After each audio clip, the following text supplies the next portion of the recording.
ദൈവസന്നിധിയിൽ എഴുന്നേറ്റ് നിന്നു നമ്മുടെ ശാരീരികമായ അവസ്ഥ അനുവദിക്കുന്ന പോലെ നമുക്ക് ഈ നിമിഷങ്ങളിൽ പ്രാർത്ഥിക്കാം. 46-ാം സങ്കീർത്തനം ആരംഭിക്കുന്നത് ഇങ്ങനെയാണ്: ദൈവമാണ് നമ്മുടെ അഭയവും ശക്തിയും. സങ്കീർത്തകൻ പറയാണ്, ദൈവമാണ് നമ്മുടെ അഭയവും ശക്തിയും. ഏതെല്ലാം കാര്യങ്ങളിലാണോ നമ്മൾ അസ്വസ്ഥരായിരിക്കുന്നത്, ഏതെല്ലാം മേഖലകളിലാണോ നമുക്ക് ബലഹീനതകളുള്ളത്, അതാണ് പറയുന്നത്, ദൈവമാണ് നമ്മുടെ അഭയം, ദൈവമാണ് നമ്മുടെ ശക്തി. നമുക്കൊരു അസ്വസ്ഥത ഉണ്ടാകുമ്പോൾ, നമുക്കൊരു പ്രതിസന്ധി വരുമ്പോൾ, നമുക്കൊരു ബുദ്ധിമുട്ട് അനുഭവപ്പെടുമ്പോൾ നമുക്ക് ഏറ്റവും കംഫർട്ടബിൾ ആയിട്ടുള്ള സ്ഥലങ്ങളിലാണ് അഭയം തേടുന്നത്. നമ്മുടെ ബലഹീനതകളിൽ ബലമുള്ളവനോടാണ് നമ്മൾ ചേർന്നിരിക്കുക. അതുകൊണ്ടാണ് സങ്കീർത്തകൻ പറയുന്നത്, ദൈവമാണ് നമ്മുടെ അഭയവും ശക്തിയും. പക്ഷേ സങ്കീർത്തകൻ തൻ്റെ ബലഹീനതകളിലും തൻ്റെ ജീവിതത്തിൻ്റെ അസ്വസ്ഥതകളിലും ബുദ്ധിമുട്ടുകളൊക്കെ നടുവിലൂടെ കടന്നുപോയ നാളുകളിലായിരിക്കണം സങ്കീർത്തകൻ ഈ സങ്കീർത്തനം എഴുതുന്നത്. പറയാണ്, ദൈവമേ, അങ്ങാണ് എൻ്റെ അഭയവും ശക്തിയും.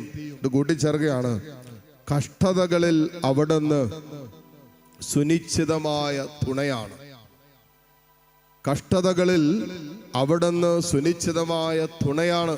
അതായത് നമുക്കൊരു കഷ്ടത വരുമ്പോൾ, നമുക്കൊരു വേദന വരുമ്പോൾ, നമുക്കൊരു സങ്കടം വരുമ്പോൾ നമ്മുടെ കർത്താവ് നമ്മുടെ കൂട്ടിനുണ്ട് എന്ന്, തുണയായിട്ടുണ്ട് എന്ന്. നമ്മൾ പലപ്പോഴും പറയാറുള്ള കാര്യമാണ്, എല്ലാം ഉണ്ടായിരുന്നപ്പോൾ എല്ലാവരും ഉണ്ടായിരുന്നു, ഒന്നുമില്ലാത്ത അവസ്ഥ വന്നപ്പോൾ ഇപ്പം ആരുമില്ല. നമ്മുടെ സന്തോഷങ്ങളിലൊക്കെ അനേകർ കൂടെ ഉണ്ടായിരുന്നു, നമ്മുടെ സങ്കടങ്ങളിലോ, നമ്മുടെ വേദനകളിലോ, നമ്മുടെ സ്വകാര്യ ദുഃഖങ്ങളിലോ, നമ്മളാരും സഹായിക്കാനില്ലാത്ത, ആർക്കും മനസ്സിലാക്കാൻ പറ്റാത്ത ചില ജീവിതത്തിൻ്റെ വേദനകളിലൂടെ ഒക്കെ കടന്നു പോകുന്നില്ലേ? ഇവിടെ സങ്കീർത്തകൻ പറയാണ്, കർത്താവ് സുനിശ്ചിതമായ തുണയാണ് എൻ്റെ കഷ്ടതകളിൽ. ഇതിനേക്കാളും വലിയ ആശ്വാസം എവിടെ കിട്ടാനാ? നീ അനുഭവിക്കുന്ന ഈ കഷ്ടതയിൽ, മോനെ, നീ കടന്നു പോകുന്ന നിന്റെ ജീവിതത്തിന്റെ ഈ നൊമ്പരത്തിൽ, നിന്റെ വേദനയിൽ, നിന്റെ സ്വകാര്യ ജീവിതത്തിന്റെ ഈ അസ്വസ്ഥതയിൽ ദൈവം നിനക്ക് തുണയായിട്ടുണ്ടെന്ന്.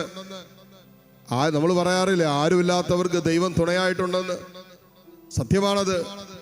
നിനക്ക് ആരുമില്ലാത്ത ജീവിതത്തിന് അനുഭവങ്ങൾ വരുമ്പോൾ, അത്രമാത്രം കഷ്ടതയും സങ്കടവും വേദനയും നിന്റെ ജീവിതത്തിൽ കരകവിഞ്ഞൊഴുകുമ്പോൾ, ആരുമില്ലല്ലോ എന്ന് നിന്റെ മനസ്സ് നിന്നോട് മന്ത്രിക്കുന്ന വേളകളിൽ നീ യെശയ്യാ പ്രവാചകൻ പറഞ്ഞതുപോലെ കാതുകളുടെ പിന്നിൽ നിന്നും ഈ സ്വരം ശ്രവിക്കണം. ദൈവത്തിന്റെ സ്വരം എന്താണ്?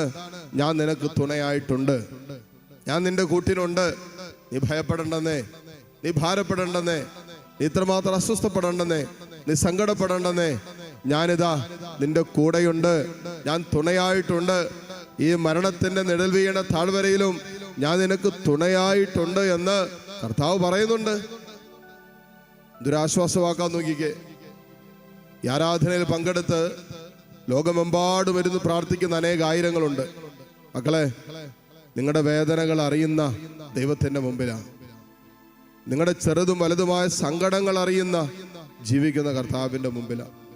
നിന്റെ കണ്ണുനീർ കണങ്ങൾ കുപ്പിയിൽ ശേഖരിക്കുന്ന ഒരു കർത്താവിന്റെ സന്നിധിയിലാണ്. നിന്റെ ബലഹീനതകൾ മുഴുവൻ അറിയാവുന്ന തമ്പുരാന്റെ മുമ്പിൽ, നീ ഇരിക്കുന്നതും എഴുന്നേൽക്കുന്നതും കിടക്കുന്നതും നടക്കുന്നതും ഒക്കെ അറിയുന്ന തമ്പുരാന്റെ മുമ്പിൽ അവൻ സുനിശ്ചിതമായ തുണയാണ്. എന്ന് പറഞ്ഞാൽ നിശ്ചയമാണ്, മാറിപ്പോകില്ല.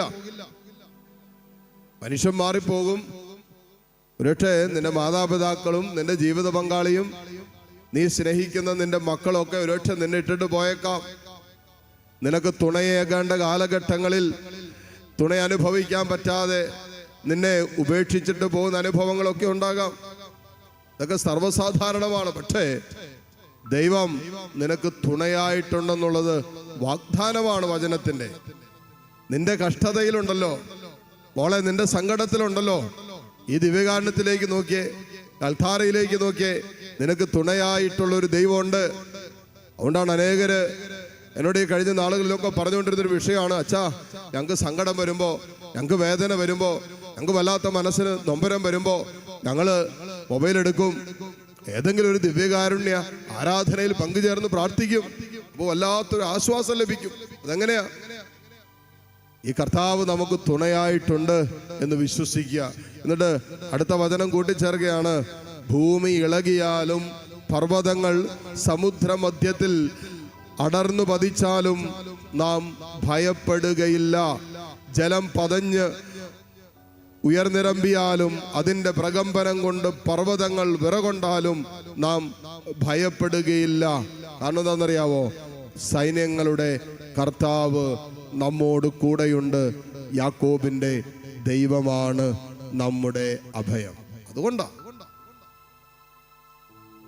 വേറെ നമുക്ക് അഹങ്കരിക്കാൻ എന്തെങ്കിലും ഉണ്ടായിട്ടല്ല, മറിച്ച് നമുക്കൊരു ദൈവമുണ്ട് എന്നുള്ള ബോധ്യമുള്ളതുകൊണ്ടാണ്.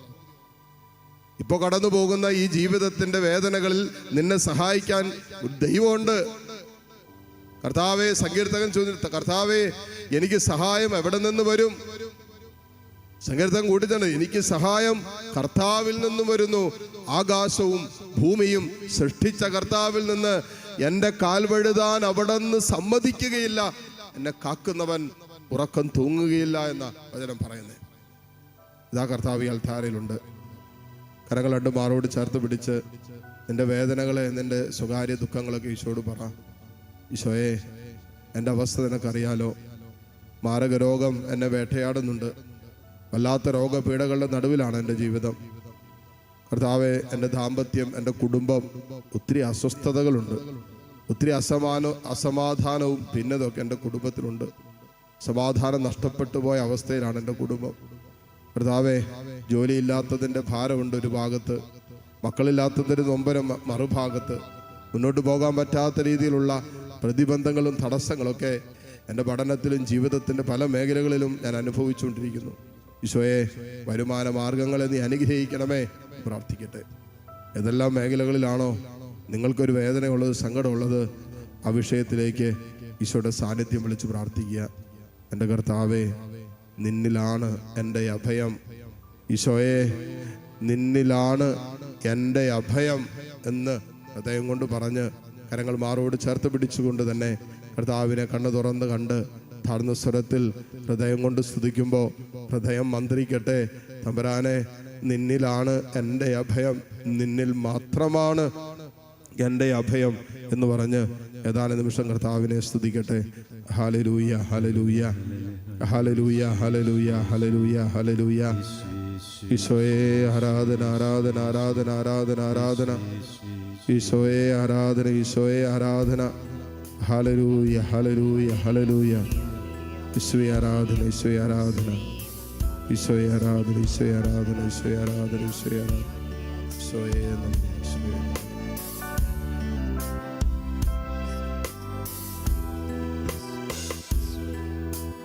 ആയിരുന്നോനും ആയിരിക്കുന്നോനും വരുവാനിരിക്കുന്നു സർവശക്തനും. ആയിരുന്നോനും ആയിരിക്കുന്നോനും വരുവാനിരിപ്പോൻ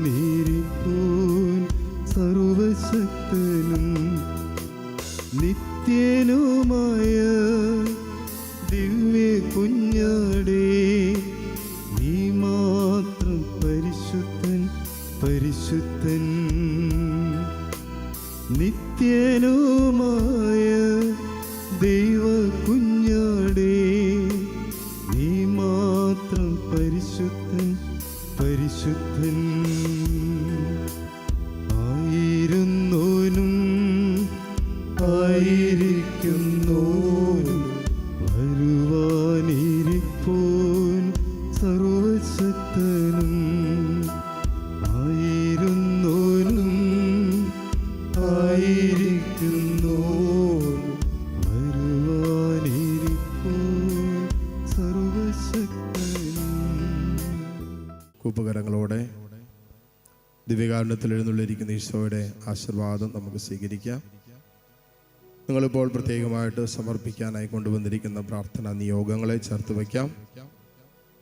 ഈ നിമിഷം ലോകമെമ്പാടും ഇരുന്ന് ഓൺലൈനിലൂടെ ഈ ശുശ്രൂഷകളിൽ പങ്കുചേർന്ന് പ്രാർത്ഥിച്ചുകൊണ്ടിരിക്കുന്ന നിങ്ങളുടെയും പ്രാർത്ഥനാ വിഷയങ്ങളെ ഈശോയുടെ സന്നിധിയിലേക്ക് ഉയർത്തി കർത്താവിനെ ഹൃദയം കൊണ്ട് സ്തുതിച്ച് ആരാധിച്ച് ഈശ്വരാശീർവാദം നമുക്കിപ്പോൾ സ്വീകരിക്കാം. ഹല്ലേലൂയ, ഹല്ലേലൂയ. ഹല്ലേലൂയ, ഹല്ലേലൂയ, ഹല്ലേലൂയ. ഈശോയെ ആരാധന, ആരാധന, ആരാധന, ആരാധന, ആരാധന.